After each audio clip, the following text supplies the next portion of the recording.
Tulikuwa na watoto wengi darasani moja, na hilo darasa lilikuwa darasa la shida, vumbi. Yani environment haikuwa nzuri kwa watoto wachanga. Sisi kama walimu wa BM Kugitura, wanakijiji wote wa Kugitura, tunafurahia sana kwa darasa ambalo wametupatia, maana sasa watoto wetu wanafurahia, watakaa sehemu nzuri, mazingira mazuri. Ilikuwa changamoto kama sisi walimu kufunza, kiingia darasani vumbi, watoto wakija ni vumbi. Tunashukuru sana kwa sababu muda mrefu tumewahi kusumbuka kwa hili darasa. Mazingira ya kusoma yalikuwa ni magumu sana. Lakini tumeshukuru kwa sababu ametujalia kutupa darasa ambalo tunafurahia. Pale darasani tumepata vitu vingi kama vite, wanafunzi tunao ni wengi sana. Kwa hivyo tunaomba tukipata walimu hasa ambao wataajiriwa na kaunti, tutashukuru sana.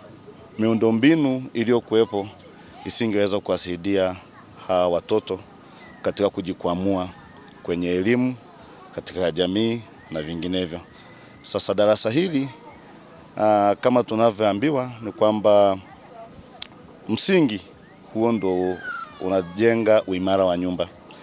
Na katika elimu ECD ndo msingi wa elimu bora atakayoipata mwanafunzi na mtoto.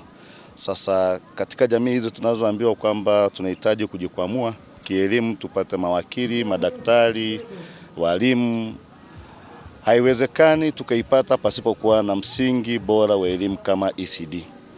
Na takwimu mtakavyoziona zinaonyesha kwamba kwa sasa Migori County kuna dropout ya 16%.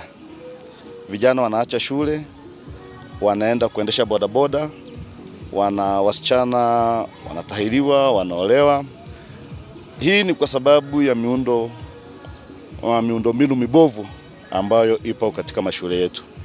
Na tukiweka miundombinu bora mizuri, tutaweza kuwa retain wale watoto, wapende elimu, wakae shuleni na waweza kuhitimisha masomo yao. Jambo hili ni la kufurahisha na tunashukuru mfadhili kwa kujitolea kutujengea darasa la kisasa kwa ajili ya watoto wetu wa ECD.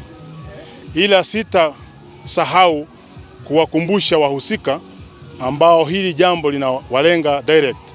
Sisi kama wapiga kura wa Migori County tulichagua governor anaitwa Ochilo Ayako. Chini yake kuna mawaziri wa elimu.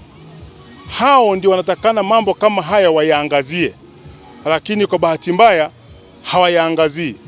Basi mimi niwape tu challenge kwamba darasa la kwanza tumehamasishana kama wanakijiji, kama wafadhili tumejenga. Lile la kwenu mlilokuja mwezi wa 10 mkaahidi wazazi na wanafunzi kwamba mtajenga, tunaomba kabla ya muhula huu kuisha uwe mmeshalijenga.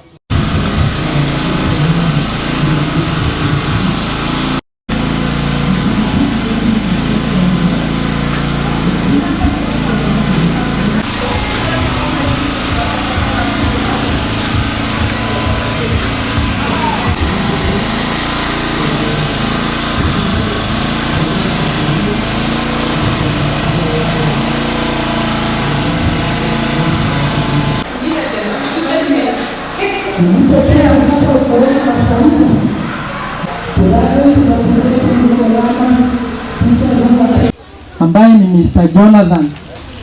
Nipende tu tunaenda upande wake, Mungu afanye nini? Akiepusha.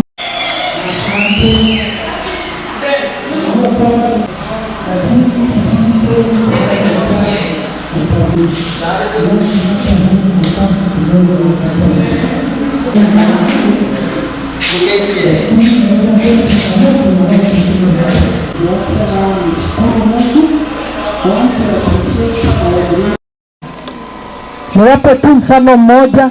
Wakati mtoto wangu alienda kusoma Nairobi, akasoma shule ya si ni kweli? Watoto bali sasa hapo tunafungua darasa. Sasa 1 2